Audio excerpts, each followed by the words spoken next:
하나님 말씀은 불 켜주시고요. 다니엘, 구약 성경 다니엘 6장 10절입니다. 구약 성경 1243 다니엘 6장 10절. 다니엘 6장 10절. 우리 다 같이 한번 큰 소리로 한번 읽으십니다. 우리 다니엘 6장 10절, 구약 1243 페이지, 우리 다 같이 읽습니다. 다니엘이 이 조서에 의인이 찍힌 것을 알고도 자기 집에 돌아가서는 그 방에 예루살렘으로 향하여 열린 창에서 전에 행하던 대로 하루 3번씩 무릎을 꿇고 기도하며 그 하나님께 감사하였더라. 아멘. 오늘 말씀 제목은 감사를 회복합시다입니다. 감사를 회복합시다. 일본에서 있었던 이야기입니다. 이거는 일본에 관한 책들이나 무슨 책들 읽으면 많이 나옵니다. 어느 해 태풍이 엄청나게 불었는데 일본에서는 사과가 나는 지역이 있잖아요. 그 사과 주산지에 있는 사과가 반 이상이 다 떨어졌습니다. 어떤 책은 보면 뭐 한 70%, 80%다 떨어졌습니다. 그 사과 농사를 짓는 사람들이 하늘을 보면서 원망 불평을 막 쏟아냅니다. 이거 가지고 우리가 어떻게 먹고 사냐고. 하늘도 참 무심하시지 어떻게 이런 일이 일어났는지 모르겠다 그러면서 막 원망 불평을 하는데, 그 원망 불평 가운데서 한 농부가 가만 자기 사과나무를 보고 하늘을 보니까 원망 불평할 게 아니라 뭐 감사할 게 있는 거예요. 그게 뭔가 뭐 그래도 20% 30% 사과가 붙어 있는 거예요. 거기에 떨어지질 않고. 그러니까 이분이 그걸 이렇게 보면서 또 하늘을 보다가 머리에 아이디어가 하나 탁 지나가는 게 있습니다. 그래, 떨어진 사과 원망한들 뭐하냐, 이 잘 붙어 있는 거 마지막 수확을 잘해서 팔자. 그러면서 얻은 아이디어가 뭔가 하면은 이 사과는 절대로 떨어지지 않는 사과입니다. 일본이 우리 한국같이 입시가 치열한 거 아시죠? 거의 같습니다. 치열한 게. 이거 입시 때가 되면은 가정마다요, 아이들 대학 시험 쳤다가 떨어질까 봐 막 노심초사합니다. 그런데 그해 백화점과 시장에 상품이 나옵니다. 무슨 상품이 나옵니까? 절대로 떨어지지 않는 사과, 이렇게 해서 딱 붙어서 나왔습니다. 그 해에 대박을 쳤다 그럽니다. 이건 믿는 사람 얘기인지 안 믿는 사람 얘기인지 모르겠어요. 근데 이렇게 얘기합니다. 어떤 사건이나 사물을 볼 때에 또 다른 밝은 면을 보면 감사할 게 많다고. 사랑하시는 성도님들, 이제 성경 말씀을 보면은 그런 거 따지질 않습니다. 사전적인 의미의 감사가 뭔지 아세요? 제가 동화 국어 사전을 찾아봤더니 감사, 첫째는 고마움을 나타내는 인사, 그러니까 감사합니다 이거죠, 그렇죠? 감사합니다. 두 번째 해석, 고맙게 여김 또는 그런 마음.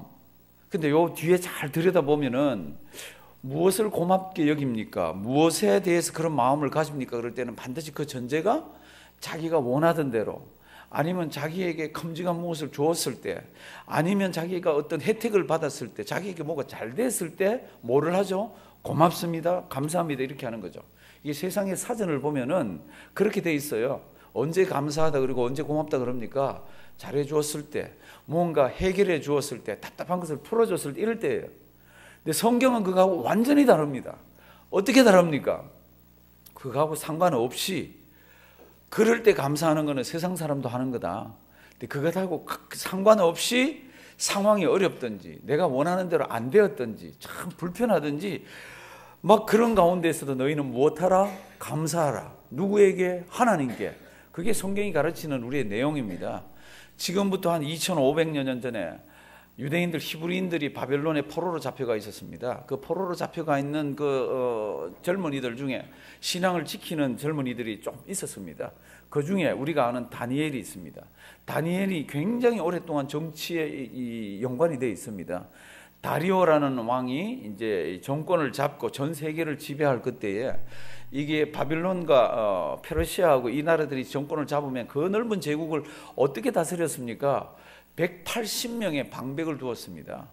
지금 미국 같으면 몇 명의 주지사를 두고 있습니까? 50명을 두고 있잖아요. 다 알잖아요. 그래서 큰 덩어리를 다스리게 합니다. 근데 이제 워낙 제국이 넓으니까 180명을 두었습니다. 그럼 그 180명 위에 총리를 둡니다. 몇 명을 둡니까? 3명을 뒀습니다. 성경을 보시면은 그 3명 총리를 이제 이 왕이 잘 관리를 합니다. 그러면서 명령을 합니다. 내 재산에 손해가 없도록 너희는 방백들을 잘 다스려.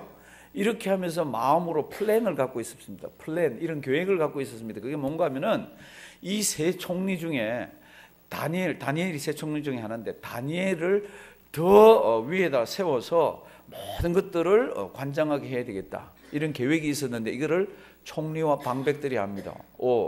저 히브리 놈을 우리 위에다 세우려고 그러네? 그러니까 이 사람들이 이게 싫어갖고요, 자기들끼리 모여가지고요, 그 넓은 지역에 있는 사람들이 한 번씩 모이려고 그러면 얼마나 어려워요. 왕도 모르고 그렇게 모여가지고 작전을 짭니다. 무슨 작전을 짭니까? 저놈 저거 국사를, 그러니까 나라를 지금 다스리는 그 일에 지금 험 잡을 거 있으면 한번 험을 잡아봐라. 그렇게 해서 180명, 그리고 총리 그 밑에 있는 졸개들 해가지고요, 수많은 사람들이 다니엘을 책 잡으려고 그러는데 책 잡을 수가 없습니다. 성경을 보시면. 그래서 이 사람들이 다시 모였습니다. 그래서 어떻게 합니까? 저 다니엘은, 저놈은 하나님의 율법에 대해서 뭐라고 어긋나게 하지 않으면 우리가 책을 잡을 수 없다고. 그러니까 하나님의 율법에 어긋나는 우리가 법을 만들면 이 사람은 하나님의 율법을 지키기 위해서 이 법을 어떻게 해요? 어긴다는 겁니다. 그게 지금 다니엘 6장이 나와 있습니다. 우리 1절부터 앞에 있습니다. 성경은 피셨으니까 앞에 얼른 한번 보실래요? 다리오가, 이 사람이 지금 왕이 됐습니다. 방백 몇 명요? 180명 아닌가? 20명이면 죄송합니다. 120명 죄송합니다. 120명을 세워 전국을 통치하게 하고 그들 위에 총리 몇 명요? 셋을 두었습니다. 다니엘이 그 중에 하나고, 그리고는 이들에게 총리들에게 120명 120명 다스리는 거기에서 왕에게 손해가 나지 않도록 이렇게 지금 시스템을 만들었습니다. 3절.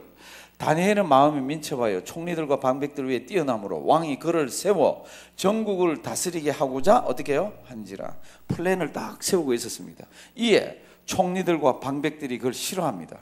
국사에 대하여 다니엘을 고소할 틈을 얻고자 했으나 능히 아무 허물을 얻지 못하였으니 이는 그가 충성되어 아무 그렇함도 없고 아무 허물도 없습니다. 그러니까 나라를 다스리는 일에 있어서 다니엘 허물 잡으려고 그러니까 허물 잡을 게 없는 겁니다.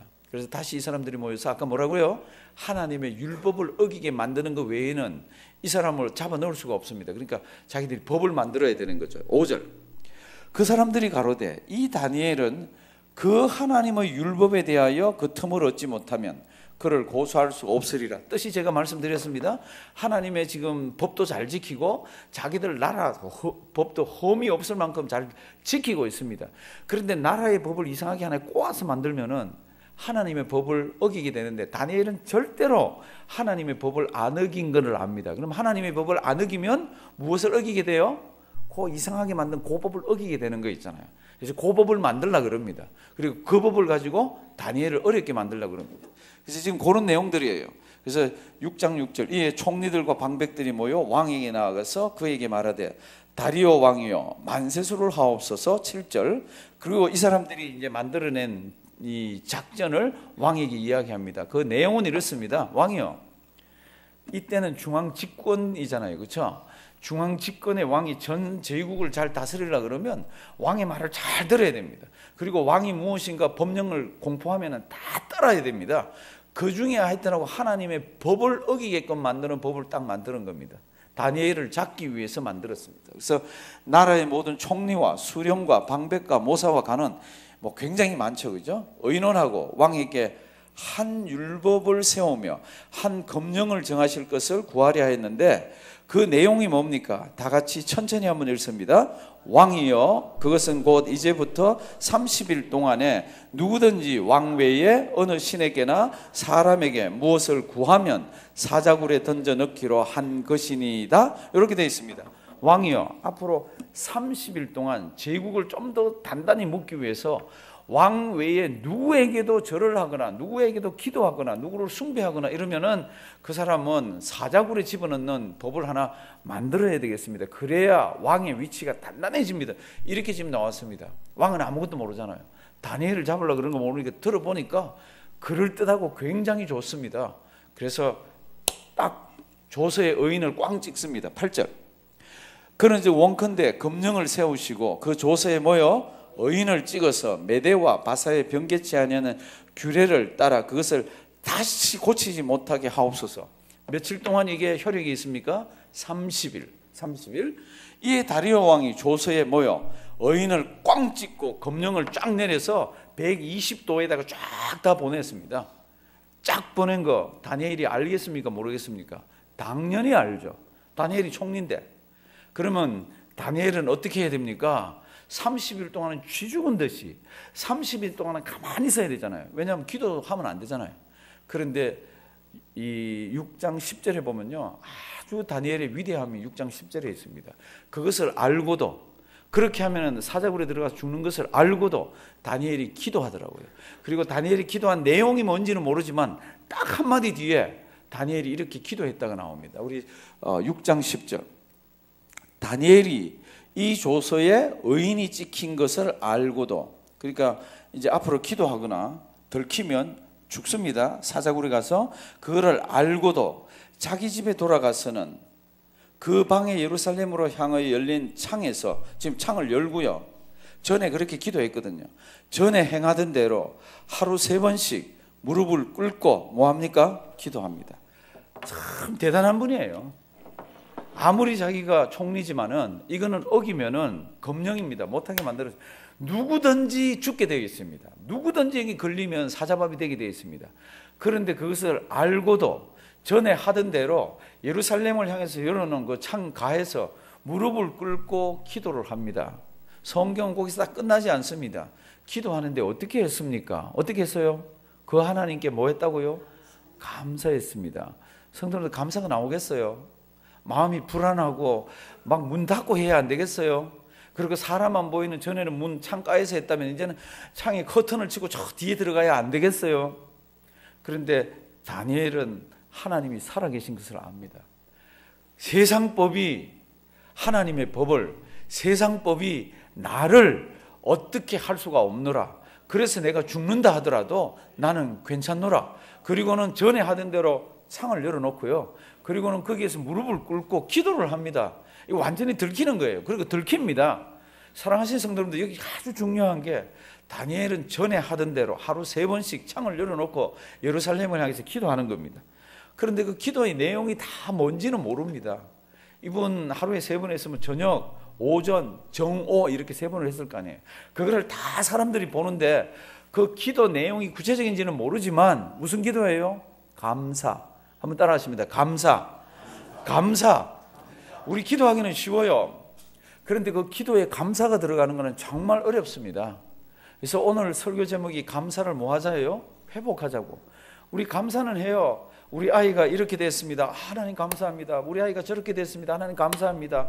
사업이 괜찮네요. 감사합니다. 건강이 꽤 괜찮네요. 감사합니다. 이건 있지만 사업이 점점 힘들어지고 우리 자녀가 내 뜻대로 안 되고 세상 살아가면서 사람들 관계가 참 힘들어지고 이럴 때 감사를 잘 안 합니다. 내 몸에 병이 왔을 때 하나님 이 병 그래도 감사합니다. 이게 참 어렵습니다. 근데 성경을 보시면 그렇게 되어 있지 않습니다. 항상 기뻐하라. 쉬지 말고 기도하라. 뭐예요? 범사에 감사하라. 범사가 뭐예요? 범사는 모든 일이잖아요. 그럼 모든 일은 항상이라는 뜻입니다. 그러니까 항상 기뻐하라지만은 항상 감사하라요. 범사에 감사하는, 쉬지 말고 감사하라는 뜻입니다. 우리는 감사할 수가 없는데 이걸 어떻게 감사합니까? 이 속에 하나님의 은혜를 받는 신비가 들어 있습니다. 한번 해보십시오 한 거죠. 이거 오늘은 기도하실 때요, 하나님 그것 때문에 감사합니다 이렇게 한번 해보십시오. 그게 뭡니까? 내가 원하는 게 아니에요. 다르게 됐으면 좋겠는데 지금 그런 거예요. 하나님 여기 아픈 것 때문에 하나님 뭐요? 감사합니다. 해보시라니까. 우리는 이거 낫게 해주십시오. 이게 막 먼저 나가잖아요. 그 기도 하셔야죠. 그런데 그 기도 하시기 전에 뭐예요? 하나님 감사합니다. 여기가 아픈데 그래도 감사합니다. 하나님 우리 자녀가 지금 직장이 없는데 하나님 그래도 감사합니다. 그래서 그놈이 기도하게 하고 하나님 바라보게 하고, 하나님 지금 우리 가게가 이랬는데 그래도 감사합니다. 먹고 살게, 이런 감사의 내용을 가지고 기도하기 시작하면 그 다음은 우리는 모르지만 하나님께서 은혜들을 주십니다. 참 우리 이 인류 역사상 암흑시대라는 데가 있습니다. 그 암흑시대가 언제입니까? 중세시대잖아요. 그거 다 압니다. 그 중세시대에 종교개혁을 일으켰던 사람들이 라틴 말로 이 단어를 이렇게 잘 씁니다. 이 단어는 라틴어로 되어 있지만 우리 대체로 신앙생활 오래 했으면 압니다. 한번 주실래요? 뭐라고 읽으면 돼요? 예, 코람 데오입니다. 이게 무슨 뜻이에요? 라틴어인데 이게 before라는 뜻입니다. In front of 뭐뭐 앞에서. 데오는 뭐예요? 하나님입니다. 우리 종교개혁자들이요 목숨을 내놓고 막 종교개혁을 하면서 바른 신앙을 찾으려 그랬던 모토 중에 하나가 뭡니까? 그러면 이거예요. 세상이 아무리 어두워도 하나님은 살아계신다. 그러니까 나는 하나님 아버지 앞에서 나는 신앙생활을 하리라. 그러면 하나님 아버지 앞에서 신앙생활 한다 그럴 때는 어렵고 힘든 일이 있고 있을 때가 뭐예요? 그 어려움 보면서 원망불평하면서 생명의 위협을 느끼면서 그냥 넘어가는 게 아니라 뭐를 하죠? 감사를 하는 거 있잖아요. 그러니까 우리 막 이 기독교 역사에 나타나는 두드러진 사람들이 이렇게 얘기합니다. 감사는 그가 하나님 아버지 앞에서 신앙생활하는 거에 표지라고 얘기를 합니다. 하나님이 살아계셔서 내가 오늘도 하나님 아버지 앞에서 신앙생활 합니다 그러는 사람은 입에서 뭐가 나와야 돼요? 감사가 나와야 된다는 겁니다. 어려운데 어떻게 감사합니까? 하나님 앞이고 하나님이 살아계시기 때문에 감사할 수 있다는 겁니다. 그러니까 항상 기뻐하라, 쉬지 말고 기도하라, 범사에 뭐하라, 감사하라. 우리 감사 회복하셔야 돼요. 우리요 참 바빠요. 그래서 무슨 일들이 막 있으면 신나는 일이 있으면 할렐루야 감사 이렇게 하지만은 힘든 일이 있으면 어깨가 축 처지고 어려워집니다. 절대로 그렇게 살지 마십시오. 우리 다 죽을 거예요. 아무리 어려워도 하나님의 백성은 뭐요? 감사. 이 다니엘은요 지금 죽는 걸 알잖아요. 그 조서에 의인이 찍힌 것을 알고도 예루살렘을 향한 창을 열어놓고 하루 3번 전에 하던 대로 하나님께 기도했습니다. 근데 그게 끝이 아니라 뭐예요? 하나님께 감사하면서 기도를 했습니다. 이게 무슨 감사의 제목이 있습니까? 근데 하나님이 은혜를 주시더라고요. 지혜를 주시더라고요. 사제 입을 막아주시더라고요. 성도 여러분들 오늘 이 제목 잘 잊지 말기를 바랍니다. 우리 감사는 다 알아요. 그런데 어떻게 해야 되는지도 알아요. 언제 해야 되는지도 알아요. 다 아는데 우리 입에서는 감사가 없습니다. 왜 없습니까? 이걸 자꾸 하지를 않아서. 머릿속에 감사가 있으면 마음속으로 보내고 마음속에 감사가 있으면 그 다시 입으로 보내야 됩니다. 그래서 무슨 일이 딱 틀어지면 아이고 이게 아니라 뭐요? 하나님 감사합니다. 아이고 저게 하나님 어떻게 해요? 감사합니다. 이렇게 바꾸셔야 된다는 겁니다. 그 감사를 회복하면 2020년 아니면 우리 죽어서 하나님 아버지 앞에 설 때까지 은혜가 어마어마하게 우리에게 임할 것입니다. 우리 2020년 한 해 구역마다 가정마다 교회에 이런 감사를 하다가 받은 은혜를 간증으로 나누는 귀한 우리가 되기를 주님의 이름으로 부탁드립니다.